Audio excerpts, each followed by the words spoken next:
Hey guys, welcome back to Ours in Chaos, a little bit of Zen in my world full of chaos. I am Carrie, and today I am finally getting my act together and going over our 2019-2020 homeschool curriculum for my kindergartner who just turned 5 in May, and my third grader, which is crazy, who just turned 8 in July.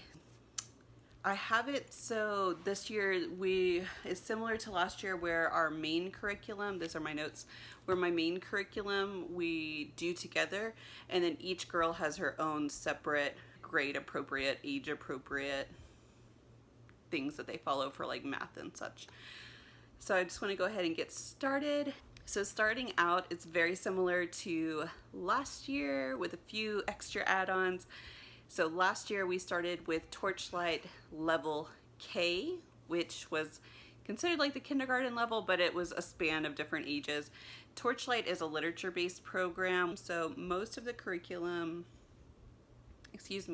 excluding math, is all done through books. So you're reading for science, you're reading for art, you're reading for social studies and history and science and math. I think I already said science, but that's one of our favorites. So science. In any case, you're reading for all of that, which I originally thought was going to be a little overwhelming, but it's actually very manageable and a lot of fun. My girls love it. We go to the library all the time because of it, because luckily the Austin Library has most of the books available, so it also saves us a ton of money. All I do is I buy the spines, which I have all laid out here, which I'll go over, and then I basically just rent all the rest of them from the library. There are some that they didn't have that I also purchased, but for the sake of time, I just am going to go over the spines for this year, and then I'll go over the curriculum that's separate from Torchlight as well that we're doing. So to get started, this year we're doing Torchlight Level 1, which the theme is myths and magic. And it basically starts going through all the different times throughout human history and the myths and legends and different things that were all a part of that. So we started off, we're actually at the end of our first month now, and it's the 1st of August. We started a little early, but it started off with the prehistoric era, and now we've worked our way through into ancient Egypt. So I'm excited for that. The girls are loving it so far. I'm loving teaching it so far, and it's working out great for us.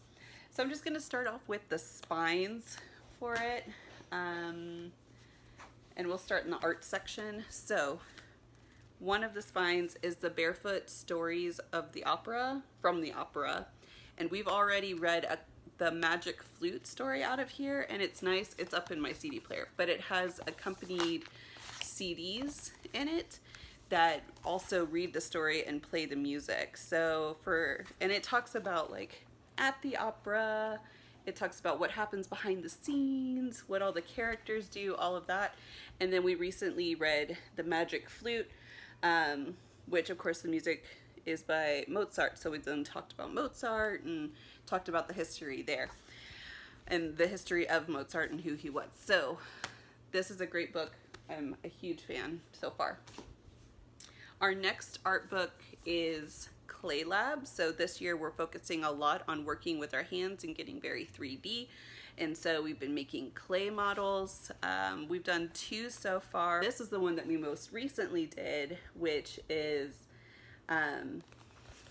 air dry clay is the donuts and coffee one, Clay Lab, and you can see it back here too, the donuts and coffee. And so the girls both made their little cups and donuts and like a little plate to put their donuts on.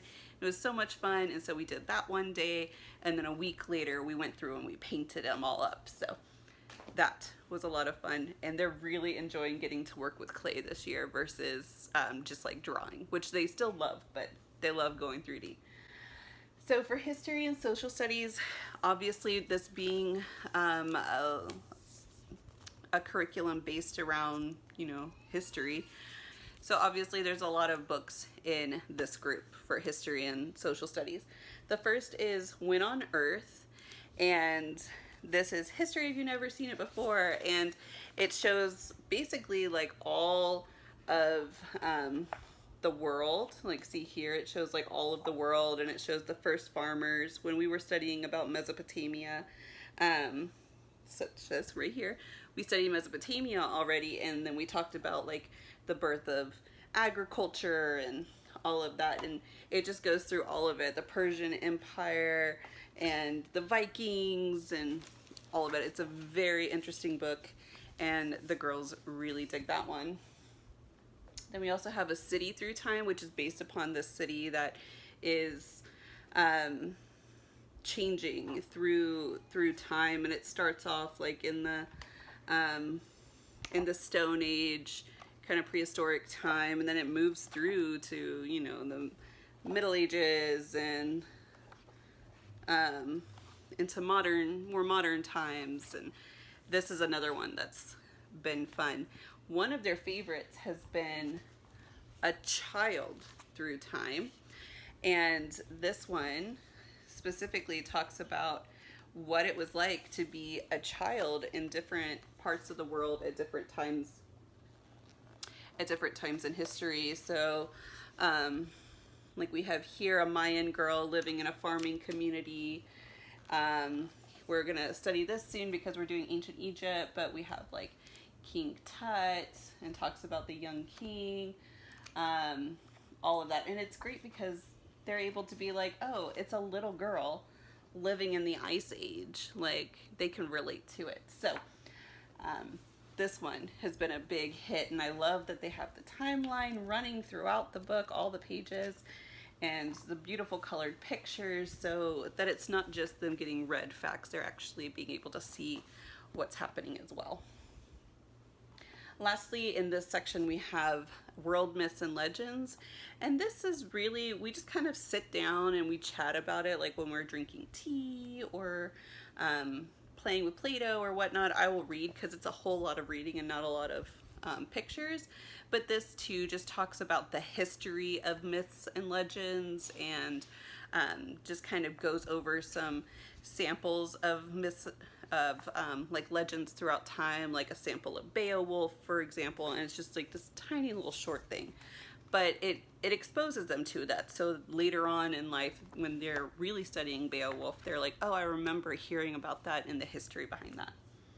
Maybe. So lastly, we have our science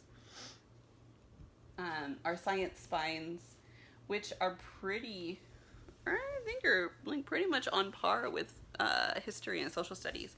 So first we have Strange Trees and the stories behind them, and this one's really cool because it talks about all the different trees around the world, and kind of like what, and it tells the story from the tree's perspective, so it's a tree talking about themselves.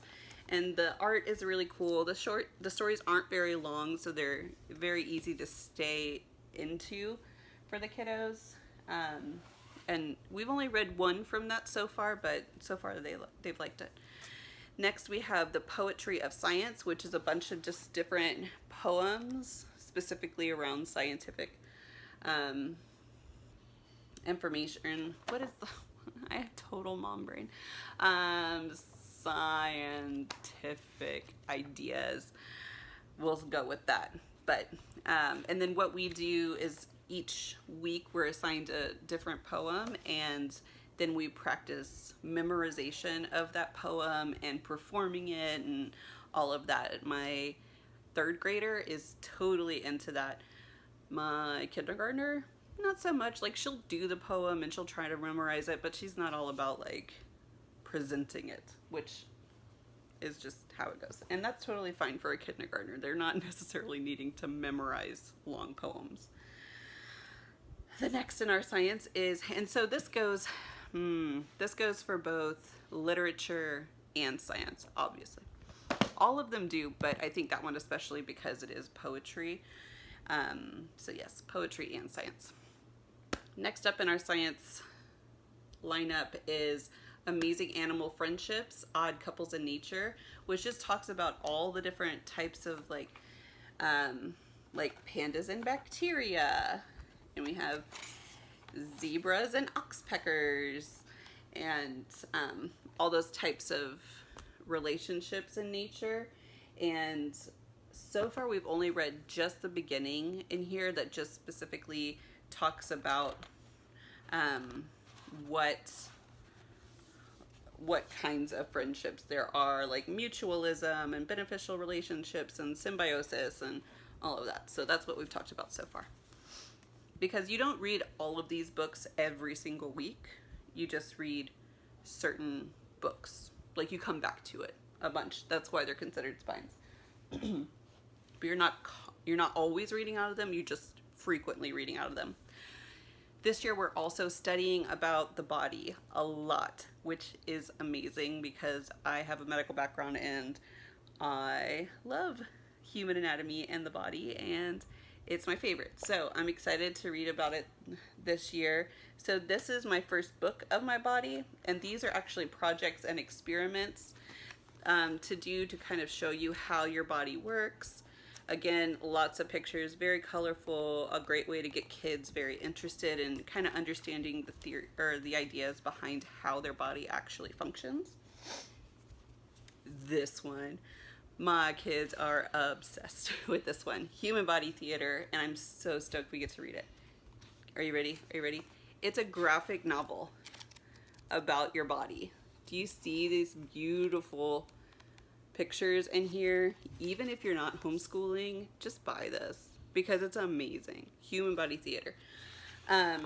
So we started off talking about cells and atoms and basically the fundamentals of your body, and then we ended, it says, and speaking of show, I think we're about ready. Without further ado, I present to you, and then we closed it because that was where we stopped that week, and my kids were like, no! So they're super stoked about this book. I'm super stoked about this book, obviously, but this is a great one. I say pick it up whether or not you're doing this because it'd be a great one to have on hand. Those are our basic spines. Yes, there are a couple I don't have here to show you because they are digital. I have them being printed, but since I go through a small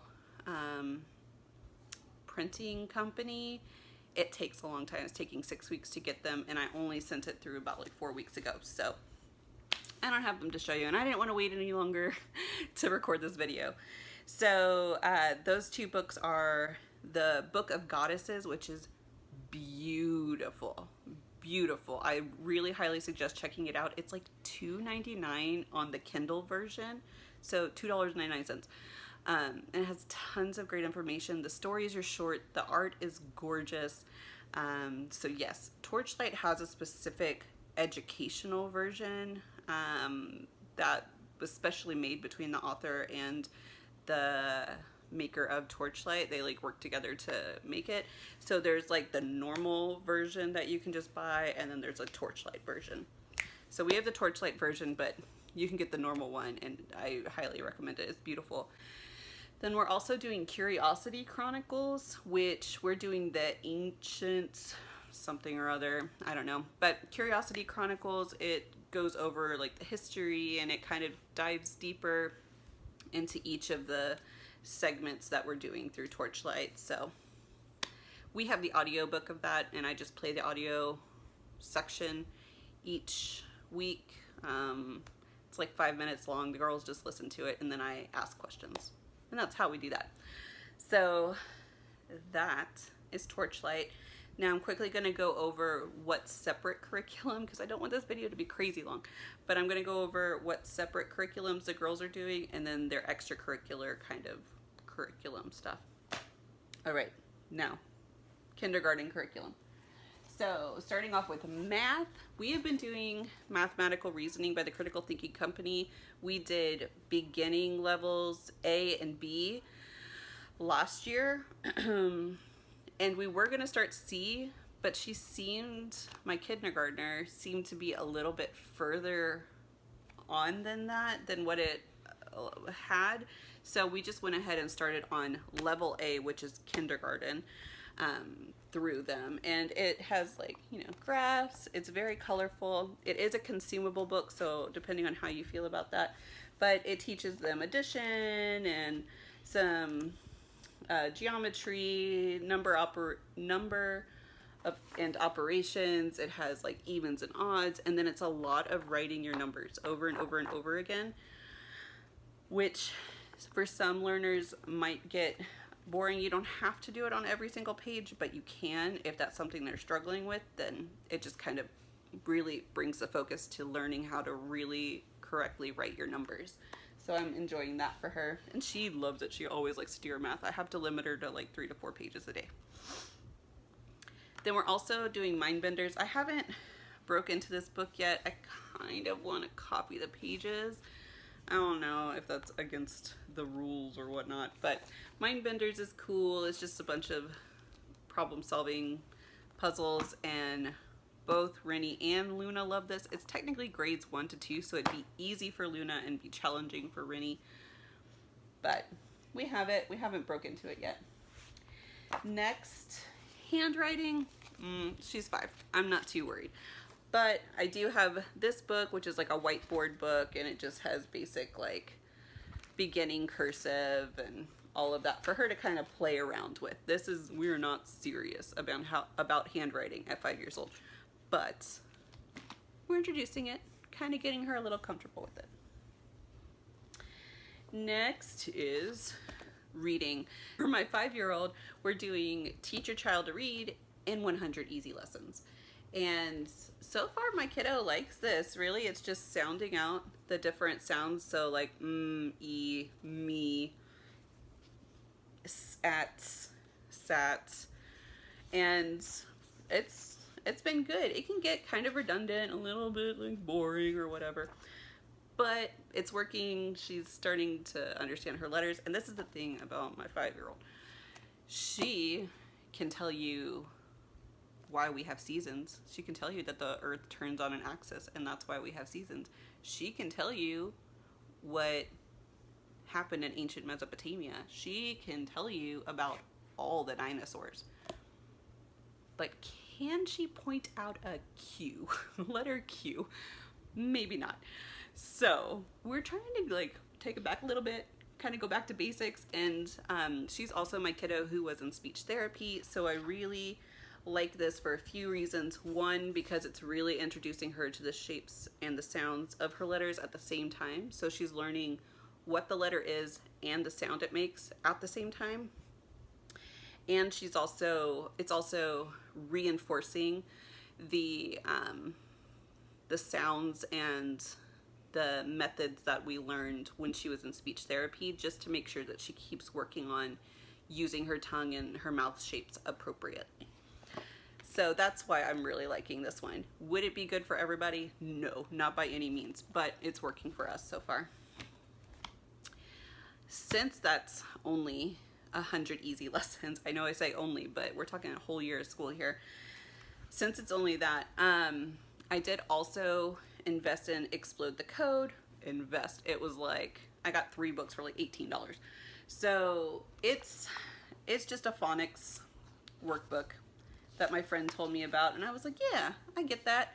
And so it's like just these different pictures, and then you go through just like a normal phonics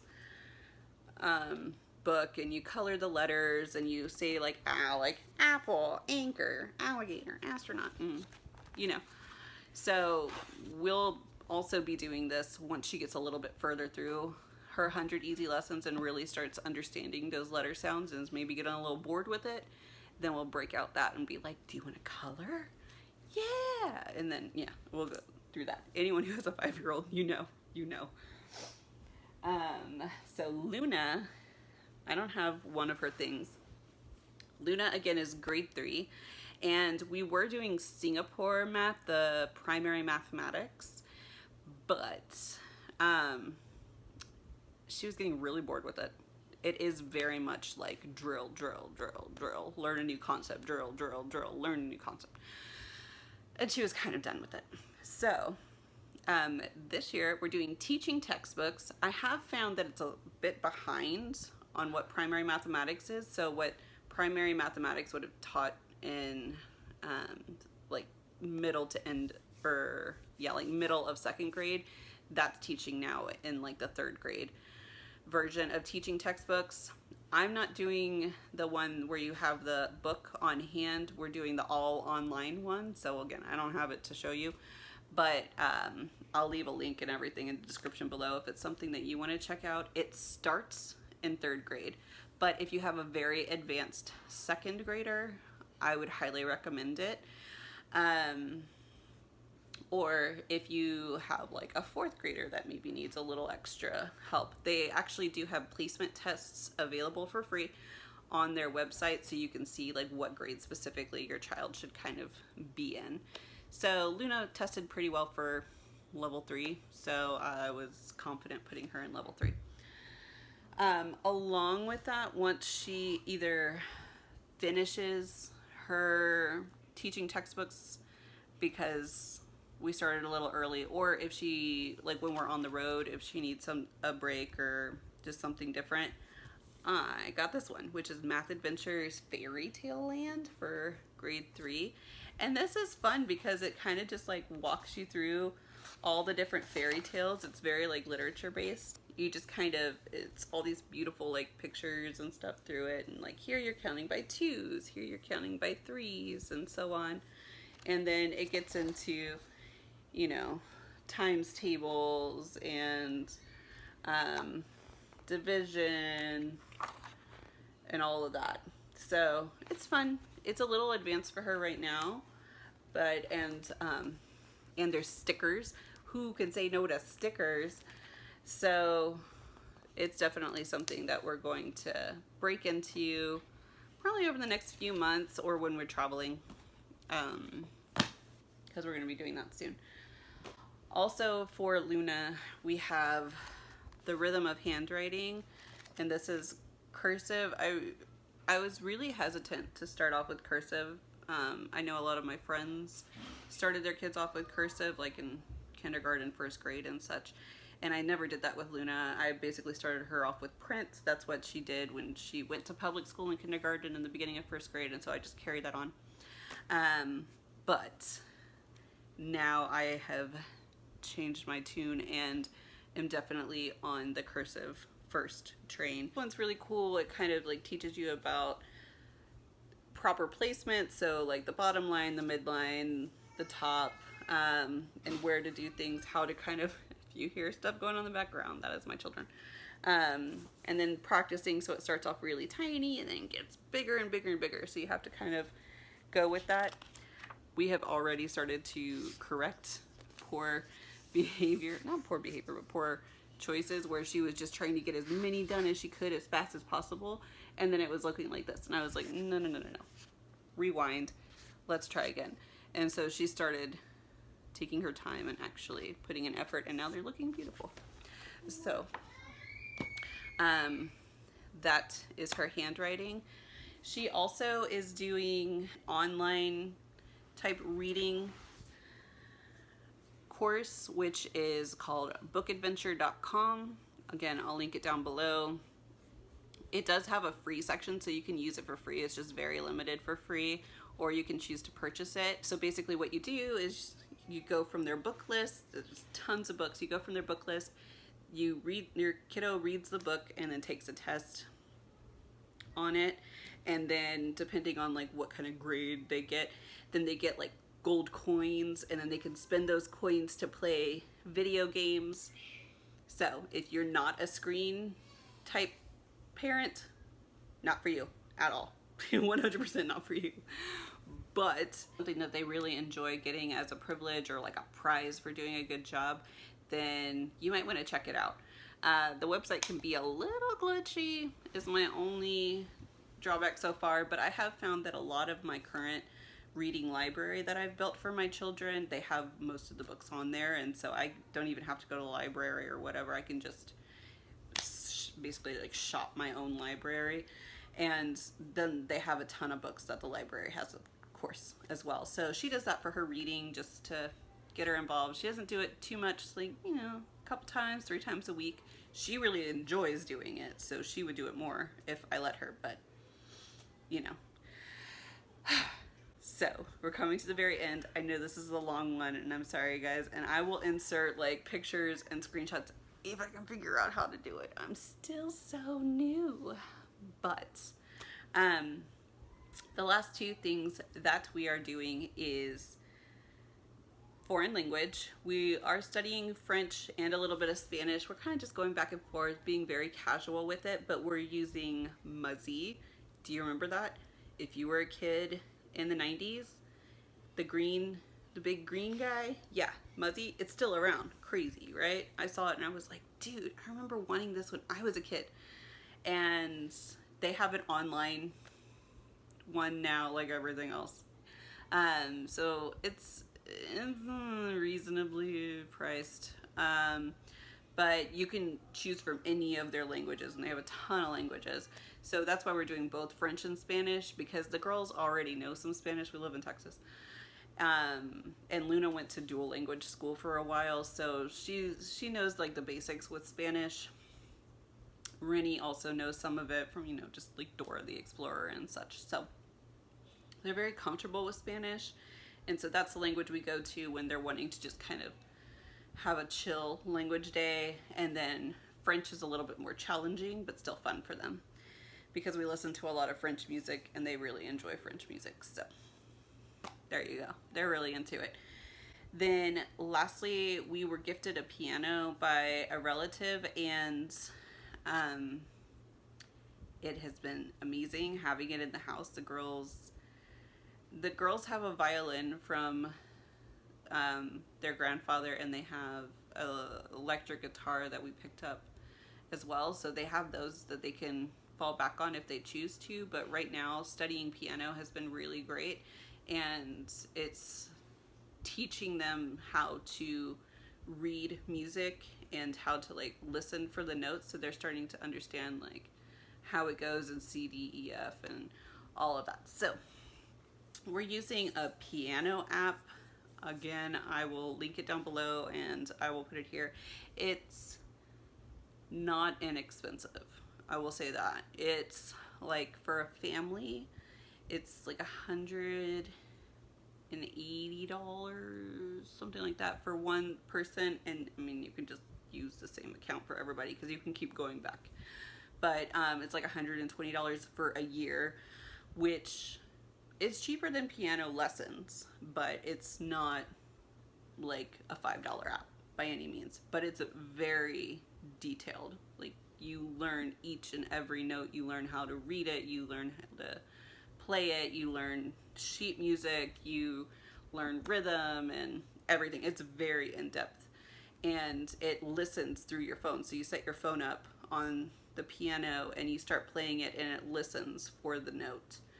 So it tells you if you do it wrong. It's like, no, you're playing the wrong note. So anyways, I thought it was worth the money this year, especially because I have 2 kids playing piano, and I myself wanted to also learn piano. So that's really like 3 people who are getting piano lessons for like $180. So not horrible, really.